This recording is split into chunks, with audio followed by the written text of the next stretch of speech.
Hello, it's me. And tonight, I have 4 roadside stops you should never have checked into. A lonely motel where red cloaks gathered in the dark, chanting until a scream cut the night.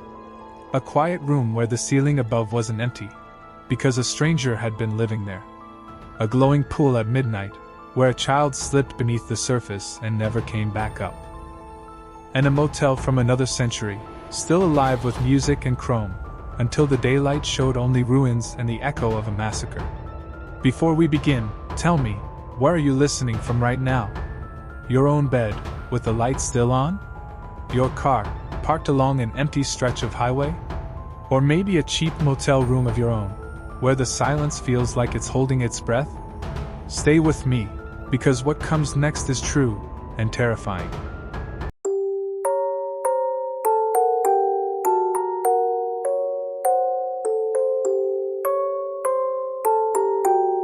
The red cloaks at the motel. I travel for work more than I'd like to admit. I'm the 9-to-5 office guy who knows every interstate exit by the smell of the gas stations. That night I'd been driving too long, just me, cruise control, and a stretch of highway that looked photocopied for 100 miles. By the time the neon motel sign appeared ahead, stuttering red against the dark like a failing heartbeat, I was down to fumes, in the tank and in my body. The parking lot was empty. No thumping bass from a neighbor's room, no slamming doors, no laughter. Perfect. I checked in at a small glass window where a metal bell sat on a cracked counter. I pressed it. The sound felt too loud for the hour. A bored clerk slid me a keycard without bothering to look up. "Last room, back corner," he said, like he was handing me a receipt, and vanished into the office behind him. Room 117 smelled faintly of cleaner and old rain.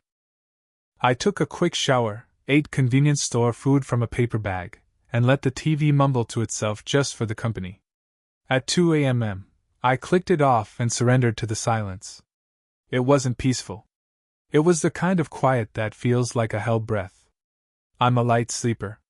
It didn't take much, just a murmur of voices outside, soft footsteps crossing the gravel, to pull me back up to the surface. Not traffic. Not a couple arguing. This was coordinated. Calm. Like a conversation that didn't want to be heard. Annoyance beat out caution. I slipped on shoes, grabbed my cigarettes, and stepped into the night. The air was cold and damp enough to sting. I lit up, exhaled, watched smoke drift into the darkness, then froze. 2 figures in red cloaks glided along the side of the property, hugging the edge of a low cinder-block building that looked like a warehouse or maintenance shed. Even at a distance the color was wrong for the night, too bright, too deliberate. They didn't look up. They moved like they were late for something. I told myself it was a costume thing, a prank, a church group, anything that made sense. Curiosity swung the gate open inside me, and caution, too polite, stayed outside. I followed. Up close, the cinder blocks were sweating with condensation. A side door hung slightly ajar, releasing a slice of warm, dusty air. From within came a sound I felt before I understood, a low rhythmic chanting, voices braided together in a language my brain couldn't grab. The cadence tugged at something in me anyway, the way thunder makes animals go still. There was a small, dirty window near the corner, half covered by warped Venetian blinds. I leaned in and peered through a sliver. Inside, a circle of people stood hand in hand beneath a single dangling bulb. Red cloaks pulled at their feet. Their faces were shadowed by hoods, but their mouths moved in unison, rising and falling on some dark tide. In the center of the circle sat a table draped in black. On the table, candles, a book so old the leather looked like skin, and a wooden figure carved with symbols that made my eyes want to slide away. Then, from somewhere beyond the circle, came a scream. It wasn't a horror movie scream. It was a human animal sound, wet with panic, too sharp for the room. Every hair on my body stood up. My heart slipped and slammed against my ribs, and some forgotten survival gear in me finally kicked into gear. I was moving before I realized I'd decided to run. My shoes slapped the damp concrete. The door banged against the building as someone inside threw it open. I didn't look back. The night opened like a cold mouth around me, and I tore across the gravel to my car. Keys, keys, my hands shook so badly I dropped them once, swore out loud, scooped them up, and stabbed at the fob until the lights flashed. Behind me, footsteps. A spread of them. The engine coughed, caught, roared. Figures spilled from the side door, more than I'd seen, cloaks flaring like flags. One of them shouted. I didn't wait to translate.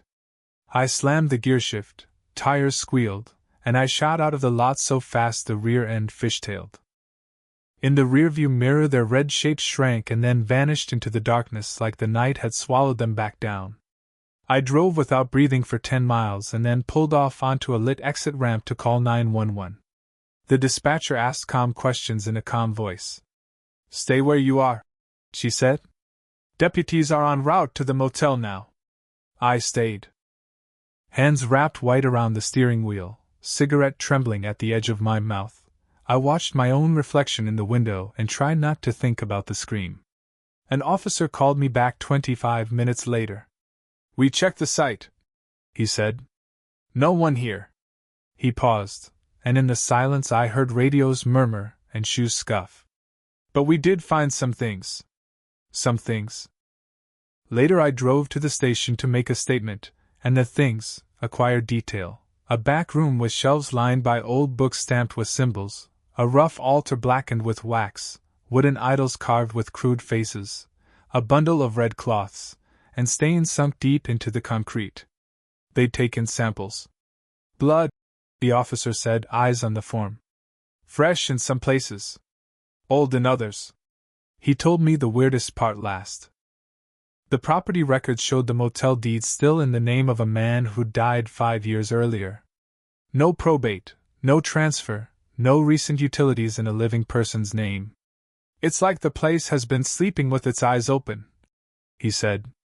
The clerk who'd checked me in. The office was empty when they arrived. The logbook's last entry was weeks old. There was no record of me at all. They taped off the lot and shut it down. The local paper would eventually use words like cult activity and possible ritual site. Rumors sprouted: missing pets, missing people, a car abandoned 2 counties over with a motel key on the passenger seat. The official line was cautious. The unofficial theory, and the one that still wakes me sometimes, was simpler. They'd been hunting for someone who wouldn't be missed for a few hours. A guest who arrived alone. A room at the back corner. I think about the chain of almosts. If I hadn't stepped outside. If I'd lingered a minute longer at that window. If the keys had slipped once more from my hands. It takes only a handful of seconds to crack your life open and pour it into someone else's plan. I changed after that night. I don't pick motels by neon anymore. I don't ask for the back corner. And when a silence feels like a held breath, I listen for what it's hiding. But stay with me, because the next story isn't about what hides in the trees outside your window. It's about what waits above your ceiling, in a crawlspace you never knew existed. A pair of eyes behind a hole the size of a coin. Are you sure you want to keep listening? The worst part is, it wasn't empty at all.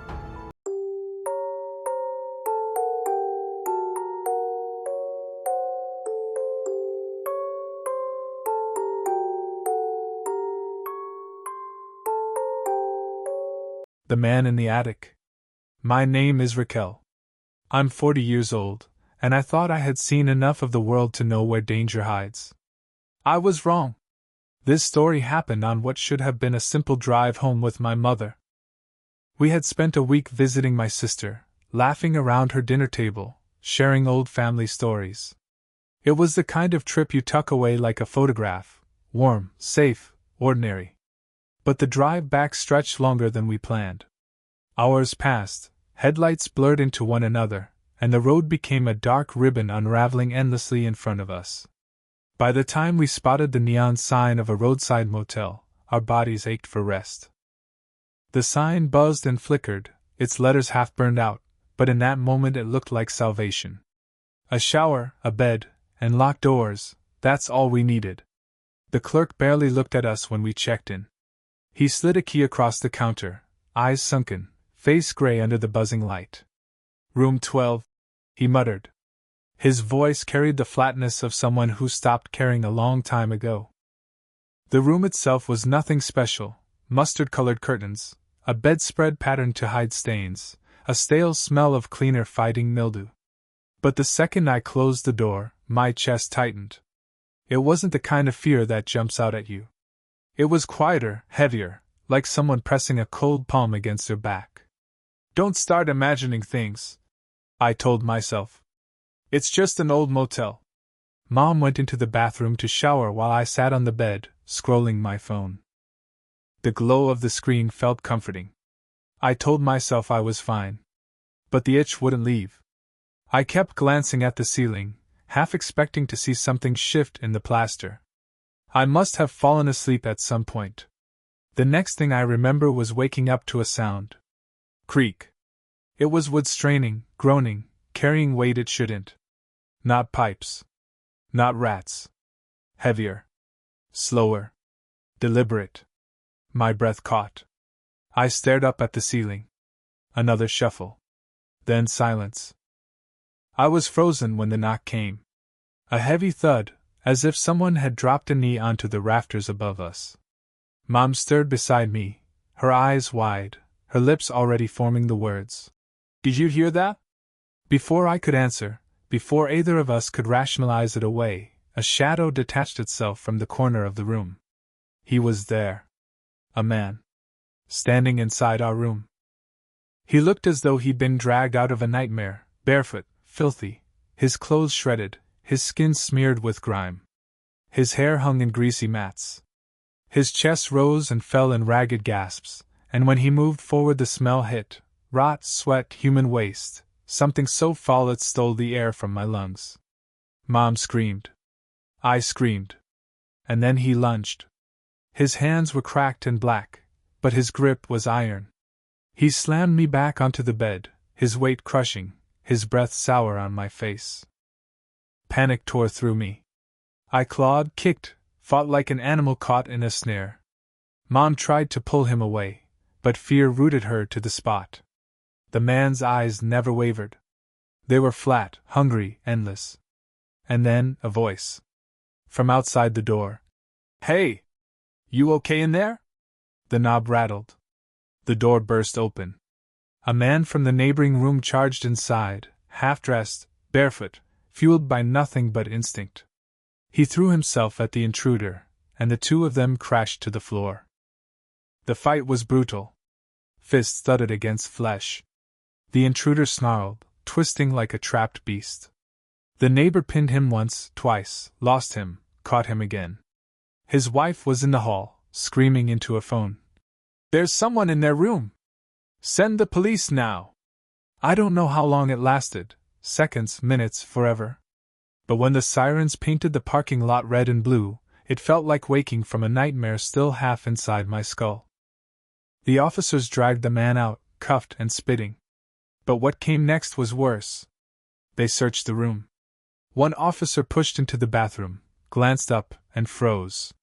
There was a hole in the ceiling panel. A space barely wide enough to crawl into. They pulled it open, and the stench spilled down like a living thing. Inside was a nest. Dirty blankets. Food wrappers. Bottles of urine. Piles of rags. And worse, small holes bored carefully into the plaster, all aimed downward. A view into our room. Into other rooms. The man had been living there. For weeks, maybe months. Watching. Waiting.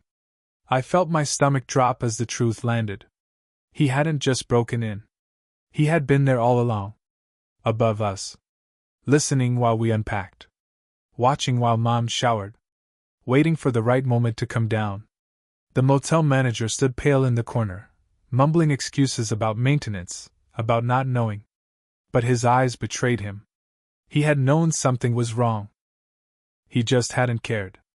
Even now, years later, I can't stop replaying it. How long had he been crouched above us, peering through a hole no wider than a coin? How many other guests had slept beneath his gaze without ever realizing? Did he pick us on purpose, or was it just our turn? My mother doesn't travel anymore. She refuses to sleep anywhere but her own bed. And me? Every ceiling, every vent, every attic space feels alive. I don't hear creaks as wood anymore, I hear them as footsteps. Because sometimes the monsters aren't under your bed. Sometimes they're right above your head. But stay with me, because the next story isn't about a man in the ceiling. It's about a child at the edge of a motel pool, sitting barefoot on the concrete at midnight. Silent. Still. Watching. Are you sure you want to keep listening? The worst part is, she never comes up for air.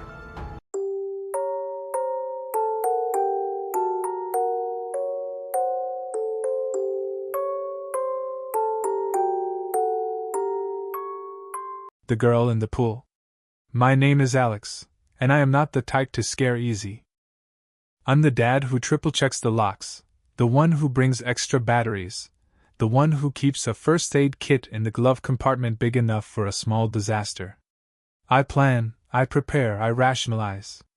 If something creaks, it's the air ducts. If a shadow moves, it's a tree outside the window. If my kid says he saw something, I kneel, I listen, I explain it away until his breathing slows. That night, I ran out of explanations. We'd been driving since morning. My wife, Sarah, slept in 10-minute snatches that made her crankier, not rested.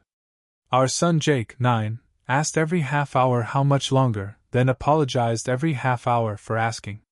By the time the highway gave way to a two-lane road and the two-lane road gave way to a black ribbon buttoned with a few sodium lights, we agreed it was dumb to keep pushing. We'd grab a room, pass out, finish the last 3 hours at dawn. The motel appeared like a memory of every old thriller I've ever watched. A low L-shaped building, doors opening to the parking lot, a vacancy, sign whose red tubes flickered with a slow electronic pulse. The office was a glass box lit too bright. Moths threw themselves against it, tapping. A woman in a cardigan slid a clipboard toward me. Her name tag said Emiel. Her eyes said she'd seen everything and none of it had surprised her. 2 queens, I said. Kid can't keep his eyes open. Pool closes at 10. She said automatically, even though the clock on the wall read 11:47. Ice machines next to 112. No smoking in rooms. Continental breakfast in the morning if the delivery comes. I nodded, signed, took the keycards. Sarah offered a grateful smile that didn't reach her eyes. Jake leaned against my leg, heavy and hot, smelling like the back seat. Room 108 smelled of chlorine and lemon cleaner. The AC roared like a tired animal when I turned it on. The bathroom fan rattled. The bedspreads were patterned with shapes so busy they might have been designed to hide a universe of stains. It's fine, Sarah said, standing very still, the way you do when you're pretending not to judge. It's one night. We did the ritual, shoes off, teeth brushed, next day's clothes laid out, phone on the nightstand face down to keep the screen from waking anyone. I clicked off the lamp. The room collapsed into darkness with a soft electrical sigh. Dad, Jake whispered. Sleep, I whispered back, automatic. There's a girl. Jake. By the pool. I felt the conversation sit up in my chest and stretch. No, there isn't, I said, but gently. It's closed. It's almost midnight. He didn't argue. He slipped from the bed, padded to the slat of space between the curtain panels, and pressed his face there. She's sitting, he said. Her feet are in the water. Something in his voice, calm, small, unnerved without the drama he could sometimes muster, made me get up. I stood beside him, lifted the edge of the curtain. The pool was a rectangle of lifeless blue.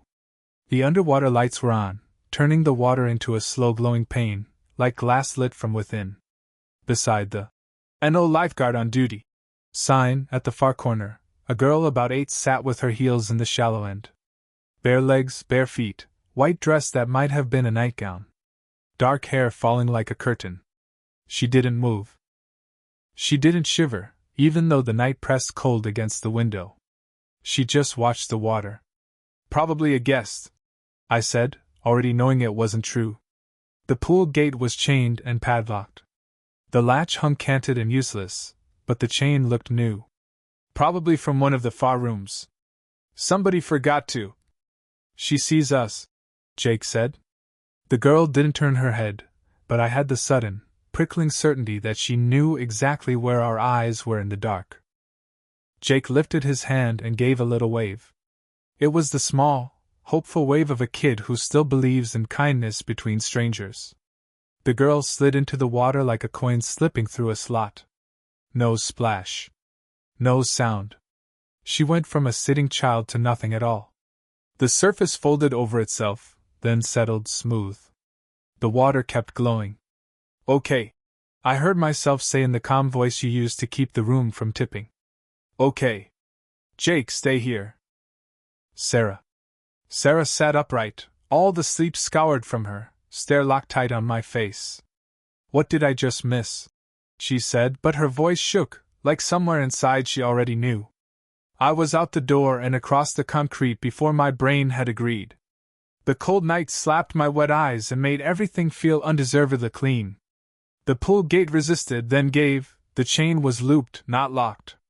I dropped to my knees at the corner where the girl had been. The underwater lights lit my hands. The water was clear to the bottom. No child. No white dress. No dark hair. The only movement was the small, lazy sway of leaves that had blown in and settled near the drain. Behind me, Jake's sneakers scraped. I turned and saw him pressed to the fence, his face new with fear I'd never wanted him to learn. Sarah's hand anchored his shoulder. Did you see her? He asked. I saw her, I said. I did. We can't leave, we can't stay. My mind tried to hold both thoughts at once, the way you try to hold two heavy bags with one bad hand. I blew past the office door hard enough to make the bell stutter. Mel looked up like she didn't expect anyone after midnight to bring anything but trouble. There was a child at the pool, I said. She went under. We need. Mel blinked once. Her mouth worked like she was maneuvering around a word. When she spoke, it came out flat and practiced. Sir, pool's closed at 10. She was in the water. Mel glanced at Jake behind me, at Sarah's white knuckles on his shoulder, then past us toward the black square of night. She dropped her voice until we had to lean in to hear it. I'm not supposed to discuss anything that could affect business, she said, each syllable like a weight laid carefully on a shelf. But since you have a kid with you, I'll say this, you're not the first to mention that. What is that? Sarah demanded. Mel's eyes slid toward the pool and back. Years ago, she said. A little girl. Summer. Family staying the night. She slipped in when no one was looking. By the time someone did, it was too late. The owners after that kept the lights on in the evenings to make folks feel safer. She swallowed. Didn't help much. You're saying we just saw. My throat closed around the word as if saying it would make it permanent. A story? I'm saying some guests report things none of us can sell a room around. Mel's eyes were tired and kind for exactly 1 second. I'm saying take your family back to your room. Lock the door. Try to sleep. Leave at first light. We did as she said because we were already doing it. Back in 108, the A/C's roar sounded too much like the wind over water. Jake climbed into bed and curled like he had when he was smaller, knees to chest, his back to me as if he didn't want me to see him shake. Sarah sat with her feet on the floor, arms wrapped around her middle, the posture of a person trying to hold herself inside her own skin. I lay down, stared at the ceiling, and waited for the sensible explanation to arrive as it always had. It didn't. Long minutes slid by, slowed by the kind of listening you can feel in your teeth. I drifted and jerked awake and drifted again, caught in that ugly gray space where sleep feels like thin ice and something under it moves. I don't know when it happened, only that it started with Sarah's breath hitching and ending on a sound that wasn't a scream, because a scream would have been mercifully loud. It was a swallowed sound, high and small. I was up before I knew I'd moved, blinking at the dark. A shape stood at the foot of our bed. The room was so black that I saw her by absence, by what she refused to catch of the streetlight that crept past the curtain's edge. Small shoulders. Hair like a veil. Bare arms hanging at her sides. Jake, I said without turning, without taking my eyes off the shape. Buddy, don't look. Too late. His voice came out of the dark like the smallest part of him had been left somewhere else. She touched me, he whispered. Her hand was wet. I reached for the lamp and missed and knocked it. It hit the nightstand and found the edge and fell, the bulb popping like a tiny gun somewhere far away. In the brief bright burst I saw nothing.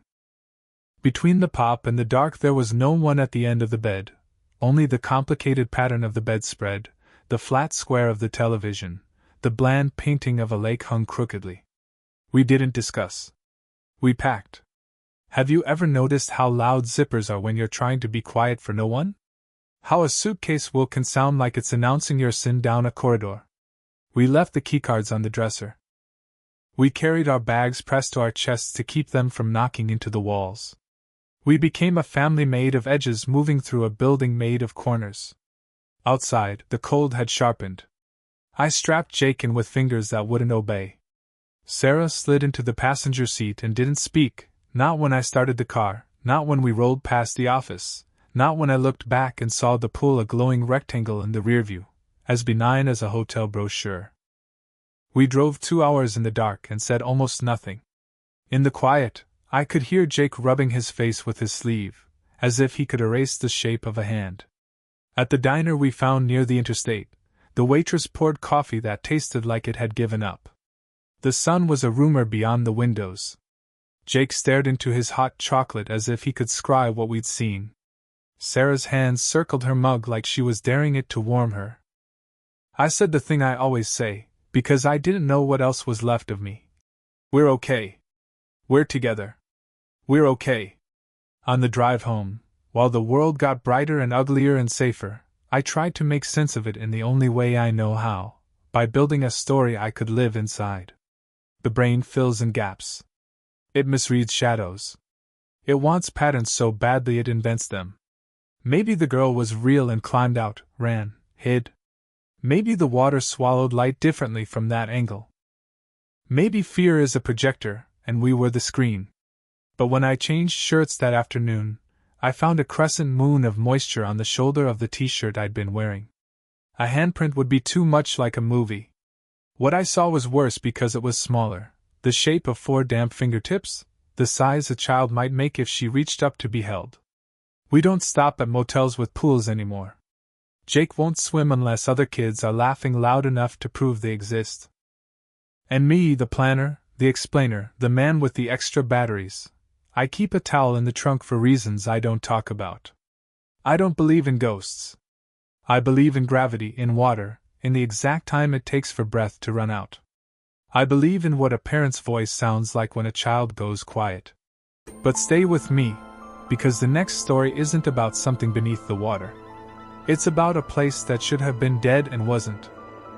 A roadside motel lit up like a party from another century, a ballroom full of music, a parking lot lined with polished fins and chrome, until daylight revealed only ruins and a newspaper clipping from 1958. Are you sure you want to keep listening? The worst part is, it looked alive because it was. Just not for anyone living.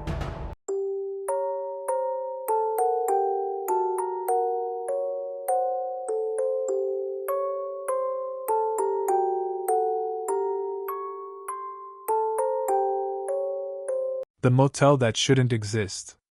My name is Daniel, and I've been on enough road trips to know every trick of the night highway. The shortcuts that save 10 minutes. The gas stations that are open past midnight.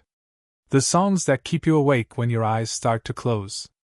But this story isn't about saving time. It's about losing it. About slipping out of your own hour and into someone else's, someone who never made it home. My girlfriend and I had been driving for hours. The highway unrolled in silence, the stars crowding the sky so thick it felt like we were moving through a tunnel of pinpricks.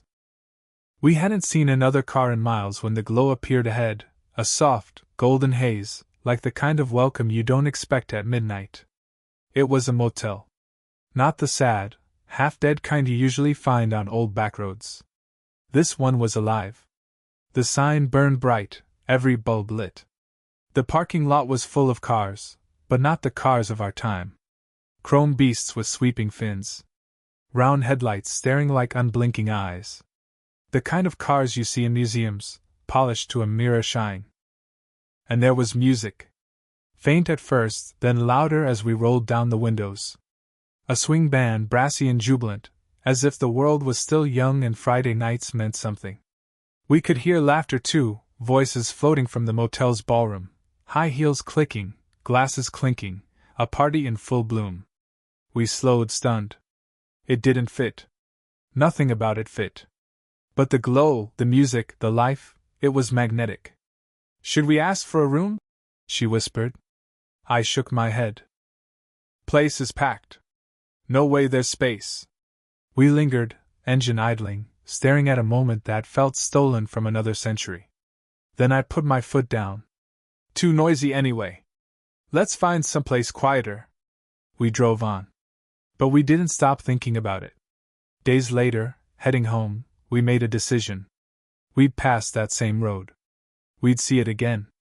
Maybe even pull in this time, just to say we'd stayed at a motel that felt like a living postcard. Only what we found was not what we'd seen.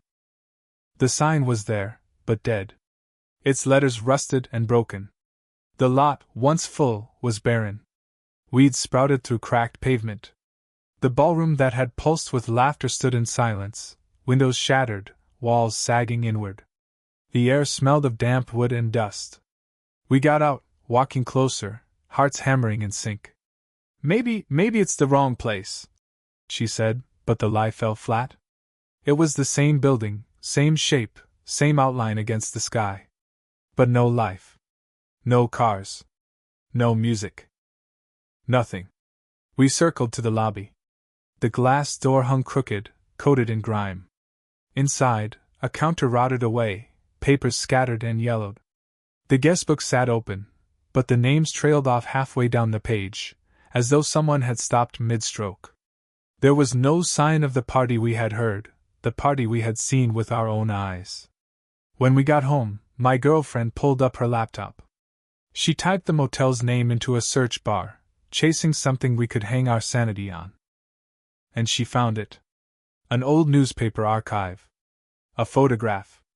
There was the motel, lit bright, the lot full of chrome cars, the ballroom alive with promise. The caption below chilled the blood in my veins. "The Crestwood Motel, hours before the massacre of 1958. The article told the rest. A fugitive couple, armed and desperate, had opened fire in the middle of the ballroom, killing more than 20 guests before turning the guns on themselves. The motel closed that same week. No one ever bought the property. No one rebuilt. It stood abandoned, rotting by the roadside. But we had seen it. Not in a picture. Not in a clipping. Alive. Breathing. Pulling us in. Some nights I think about what might have happened if we had stopped. If we had gotten out of the car and walked through that glowing lobby. Would we have been greeted with smiles and music, or with screams and blood? Would we have walked into a place still repeating its final night, again and again, forever? I don't have answers. I only know we witnessed something we shouldn't have. A party that wasn't meant for us. A moment still echoing with the laughter of the dead. That was the last story for tonight. 4 roadside stops where rest turned into ruin. But remember this. Sometimes a neon sign doesn't promise comfort. Sometimes the ceiling above you breathes. And sometimes the water holds on longer than it should. Travel isn't always freedom. Sometimes it's a trap you drive straight into. So tell me, if it happened to you, would you check in, or keep driving? Let me know in the comments. This was Tell Me What Happened. I'll see you in the next story.